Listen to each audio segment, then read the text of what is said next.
नमस्कार, मैं नीलम गुप्ता, हिंदी की अध्यापिका। आज हम पढ़ेंगे कक्षा 12वीं का अभिव्यक्ति और माध्यम का पाठ, नाटक लिखने का व्याकरण। ये कक्षा 12वें का 7वां पाठ है, अभिव्यक्ति और माध्यम का। इसमें हम पढ़ेंगे नाटक और अन्य विधाएं, नाटक में समय का बंधन, नाटक के तत्व, नाटक के विषय, नाटक में स्वीकार एवं अस्वीकार की अवधारणा, नाटक की शिल्प संरचना।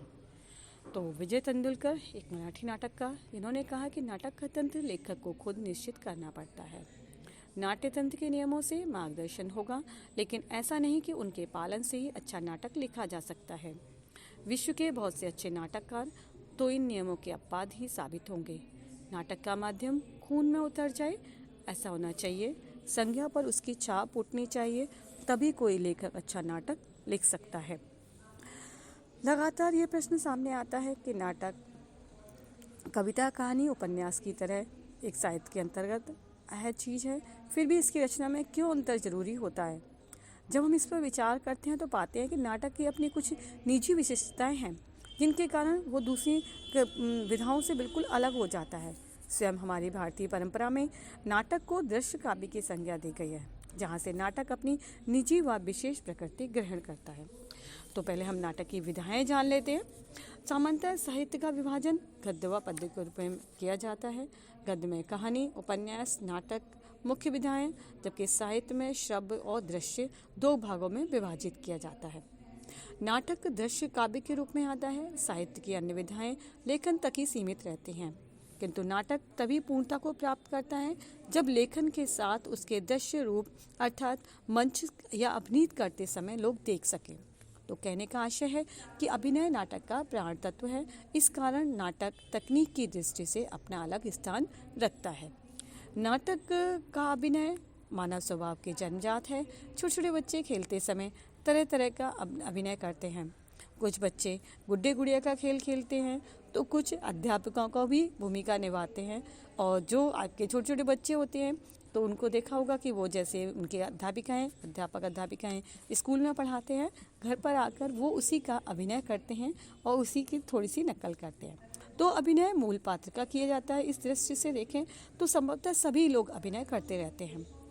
हम चाल ढाल, बातचीत का ढंग, व्यवहार, पहनावे आदि पर किसी न किसी का प्रभाव पड़ता है, और जो प्रभाव एक प्रकार की भी तो प्रकार एक अभिनय है। साहित्य भी अन्य विधाओं के साहित्य का वर्णनात्मक स्थिति में रहता है। अपनी बात को प्रभावी बनाने के लिए अन्य विधाओं के लेखक यदा कदा संवादों का सहारा लेते हैं, किंतु नाटक में नाटककार सारे समस्त घटनाक्रम को संवाद के द्वारा ही व्यक्त करता है। तो जहाँ साहित्य की अपने मंच पे आती हैं, तो नाटक पढ़ने सुनने के साथ साथ देखने का तत्व भी अपने भीतर समेटे हुए है। नाटक लिखते समय नाटककार को नाटक की एक मूल विशेषता है समय का बंधन। ये उसे याद रखना होता है, क्योंकि कोई भी काव्य हो, आप उपन्यास पढ़ते हो बहुत समय लगता है, कहानी पढ़ते हो समय लगता है। अब वाल्मीकि की रामायण, महाभारत, रघुवंश का रामचरितमानस, अधोपांत पढ़ने के में आपको कई कई घंटे लगते हैं, किंतु नाटक को ये सुविधा प्राप्त नहीं है। नाटक की निश्चित सीमा है कि 3 घंटे के अंदर ये को जितना भी सीमा उसकी निश्चित होती है उतने के अंदर ही उसे ख़त्म होना होता है। तो नाटककार जब नाटक के लिए लिखता है तो इस समय का ध्यान रखता है और उसकी रचना का अभिनय समय की सीमा पर हो सके। नाटक के साथ दूसरी समस्या ये भी है कि वो कविता, उपन्यास का पाठक जब चाहे तब विराम ले सकता है, किंतु नाटक को अभिनय एक साथ ही करना होता है। तो इसलिए नाटक को शुरू से लेकर अंत तक एक निश्चित समय सीमा पर भीतर पूरा करना होता है। नाटककार अपनी रचना को भूतकाल अथवा किसी और लेखक की रचना से भविष्यकाल से उठाए, तो इन दोनों ही स्थिति में उस नाटक को वर्तमान काल में ही संयोजित करना होता है। यही कारण है कि नाटक के मंच निर्देश हमेशा वर्तमान काल में लिखे जाते हैं। चाहे काल कोई भी हो, उसे एक विशेष समय में ही विशेष स्थान पर ही परिणित होना होता है, वर्तमान काल में घटित होना होता है। जैसे हम किसी ऐतिहासिक पौराणिक घटना को ले लें, कहानी ले लें, उपन्यास ले लें, उन सभी का हम पाठ कर सकते हैं, लेकिन नाटक को हमारे सामने सजीव प्रस्तुत होता है, घटित होता है। तो समय से लेकर एक और तथ्य ये भी है कि साहित्य की दूसरी विधाओं यानी कहानी, उपन्यास, कविता हम कभी भी पढ़ सकते हैं, रोक सकते हैं। तो नाटककार का ये सोचना जरूरी है कि दर्शक कितनी देर तक कहानी को अपने सामने घटित होते देख सकता है। नाटक में किस चरित्र का पूरा विकास होना जरूरी है, इसलिए समय का ध्यान रखना जरूरी हो जाता है। नाटक में 3 अंक होते हैं, इसलिए उसे भी समय को ध्यान में रखकर बांटने की ज़रूरत होती है। यदि हम भरत लिखित नाट्यशास्त्र को देखें तो उसमें नाटककारों से ये अपेक्षा की गई थी कि नाटक जो हर एक अंक है वो 48 मिनट का हो। अब दूसरा जो महत्वपूर्ण अंग है आपके, मैं वापस एक नाटक के तत्वों का विश्लेषण कर देती हूँ कि नाटक के जो तत्व होते हैं, मूल तत्व तो कथानक होता है और कथानक के स्रोत के आधार पर इसके हम 3 भेद करते हैं, पौराणिक व ऐतिहासिक, उत्पाद या काल्पनिक, मिश्र या संकर। तो पौराणिक अथवा ऐतिहासिक कथा को लेकर जब नाटक लिखे जाते हैं तो नाटककार द्वारा कल्पित कथा को भी नाटक में कथानक बनाया जा सकता है। ऐतिहासिक या पौराणिक कथा में थोड़ा सा काल्पनिक परिवर्तन करके कथा को मिश्र या संकर रूप दिया जाता है। तो दृष्टि से अब संगठन की दृष्टि से आप जो कथा के 2 भेद हैं, आधिकारिक या मुख्य कथा, प्रासंगिक या गौड़ कथा। तो विकास की दृष्टि से कथा के कुछ और स्तर होते हैं, प्रारंभ, विकास, चरम सीमा, अंत सामान्य स्तर है।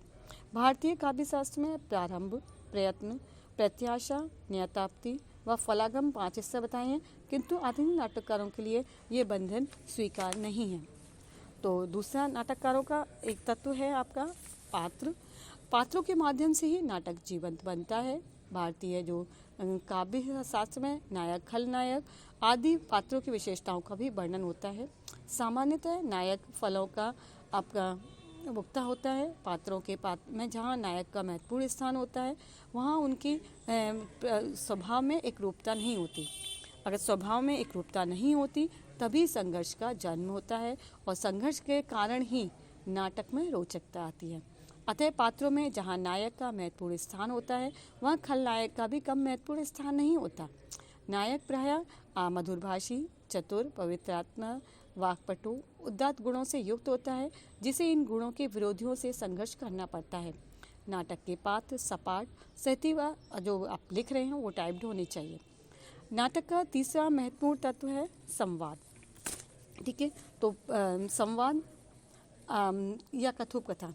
कथोपकथन के माध्यम से ही कथा बढ़ती है और नाटक का प्रतिपाद्य सामने आता है। कथोपकथन छोटे छोटे एवं प्रभावी होने चाहिए। लंबे संवाद भाषण जैसे दर्शक को प्रभावित करते हैं। संवादों का शब्द चयन भाव को मूर्त रूप करने में सहायक होता है। नाटककार को संवाद के लेखन में यह ध्यान रखना चाहिए कि उसके नाटक के दर्शकों को शिक्षित अशिक्षित दोनों प्रकार के दर्शक होते हैं, अतः समास युक्त शब्दावली से बचना चाहिए। संवादों के माध्यम से ही नाटककार अपने मंतव्य को प्रकट करता है। नाटक का चौथा तत्व है चरित्र चित्रण। पात्रों को अपने विषय में अपना कथन, दूसरे पात्रों के द्वारा पात्र के विषय में कथन, पात्र के कार्य। भाषा शैली की दृष्टि से भी नाटक में परख की जाती है। नाटक की भाषा सरल, सहज व प्रभावी होनी चाहिए और तभी नाटक अच्छा बनता है। भाषा में वाक्य छोटे छोटे हों। भाषा में पात्रानुकूलता का भी ध्यान रखना होता है, किंतु इसका अर्थ नहीं कि विदेशी पात्र विदेशी भाषा बोलने लगे। तो यदि भारतीय परिवेश में शिक्षित व पौराणिक पात्र हैं तो उसमें विदेशी पात्रों की टूटी फूटी हिंदी बोलेगा। तो साहित्य की प्रत्येक विधा के समान नाटक का भी एक उद्देश्य होता है और भारतीय मान्यता अनुसार सद पात्र की विजय होती है और यही नाटक का उद्देश्य होता है। नायक विजयी होता है और उसके फल की प्राप्ति होती है।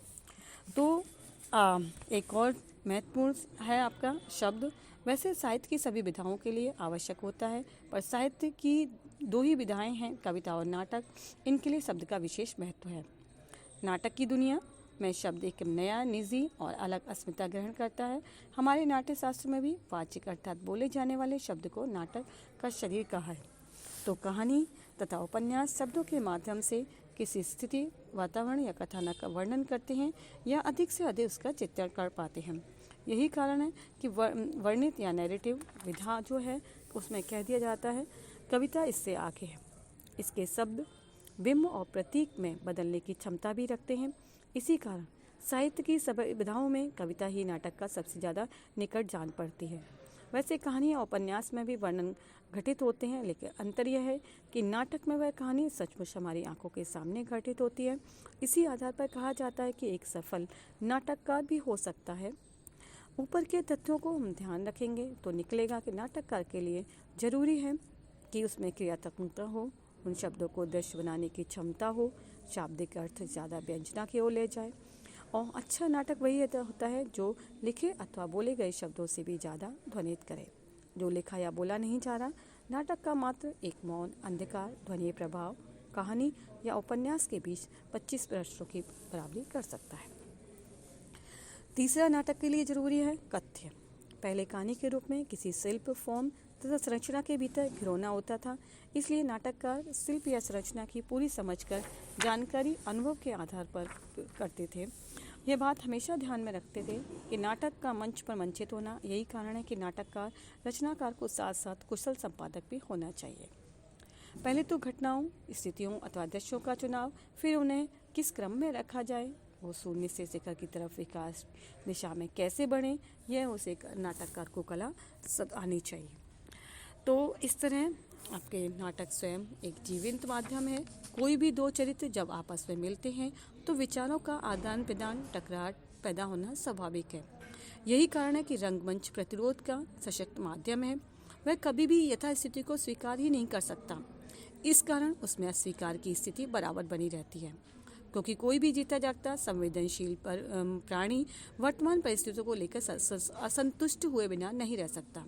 मजे की बात यह है कि जिस नाटक में इस तरह की असंतुष्टि, चटपटाहट, प्रतिरोध, अस्वीकार जैसे नकारात्मक तत्वों की जितनी ज़्यादा उपस्थिति होगी, वह उतना ही गहरा और सशक्त नाटक साबित होगा। उदाहरण के लिए अंधा युग, तुगलक आदि को हम नाटक देख सकते हैं। तो नाटक लिखते समय हम ये भी ज़रूरी है कि नाटक के जो चरित्र प्रस्तुत किए हैं वो सब हों, और रोज़मर्रा की ज़िंदगी में किसी व्यक्ति को अच्छा या बुरा नहीं कह सकते। तो कहानी के चरित्रों के विकास में इस बातों को ध्यान रखना भी जरूरी है। हमें यह याद रखना चाहिए कि शब्दों को बोलने वाले पात्र मंच पर सचमुच हाड़ मास के युक्त जीवंत प्राणी होते हैं, न कि कविता, कहानी और उपन्यास में उपस्थित रहने वाले शाब्दिक चरित्र। संवाद ज़्यादा सहज स्वाभाविक होंगे, उतना ही दर्शक के मन को, दिल को छुएंगे।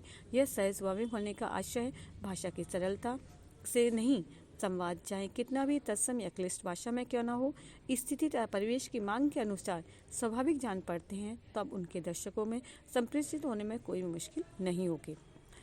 जयशंकर प्रसाद, मोहन राकेश, जगदीश चंद्र, धर्मवीर भारती और सुरेंद्र वर्मा जैसे नाटककारों की भाषा में यह विशेषता आप देख सकते हो। आज हिंदी नाटककारों के पास शिल्प की दृष्टि से कई तरह के विकल्प हैं। सबसे पहले स्वप्न वासव दत्ता, अभिज्ञान शाकुंतलम, मैचकटिकम, उत्तर रामचरित जैसे संस्कृत नाटकों का ढांचा है। तो नाटक को हम एक ऐसी विधा मान सकते हैं जो हमेशा वर्तमान काल में घटित होती है। यहाँ तक कि नाटक की कहानी बेशक भूतकाल या भविष्यकाल से संबद्ध हो, तब भी उसे वर्तमान काल में ही घटित होना पड़ता है। नाटककार को पहले घटनाओं का चुनाव करना पड़ता है, फिर उन्हें निश्चित क्रम में रखना होता है, और अच्छा नाटककार वही होता है जो आपसी बहस मुबाहिसों से आगे बढ़ाए। नाटक और रंगमंच जैसी विधा को जो सृजन है मूलतः अस्वीकार करने से ही आगे बढ़ता है। तो नाटक एक मौखिक रचना प्रक्रिया के माध्यम से घटित होता है। पारसी नाटकों का एक अपना अलग शिल्प है जो शेर और शायरी, गीत, संगीत, अंतरंजित संवादों पर आधारित होता है। तो इब्सन की तर्ज पर यथार्थवादी नाटकों का एक अपना मुहावरा है जो मुख्यतः गद्य पर आश्रित है। इनके अतिरिक्त नुक्कड़ नाटक की अपनी अलग अहमियत है। यह नाटककार तय करता है कि वह इनमें किसी एक तरह के शिल्प का चुनाव करे, अलग अलग विकल्पों के मिश्रण से। तो ये नाटककार तय करता है कि वह उनमें से किसी एक तरह का शिल्प का चुनाव करे, अलग अलग विकल्पों के मिश्रण में एक नई शैली तैयार करे, अथवा इन सबको छोड़कर बिल्कुल एक नया शिल्प लेकर प्रस्तुत करे। तो ये कहा जाता है कि कथ्य अपना शिल्प स्वयं निर्धारित कर लेता है, और यही सही स्थिति है। लेकिन जब नाटककार ने अपने पहले शिल्प या संरचना को निश्चित कर लिया, तो फिर उसमें किसी कथ्य कहानी को फिट करना चाहा, तो ऐसी कोशिशें बहुत दूर तक कामयाब नहीं हो सकती। धन्यवाद।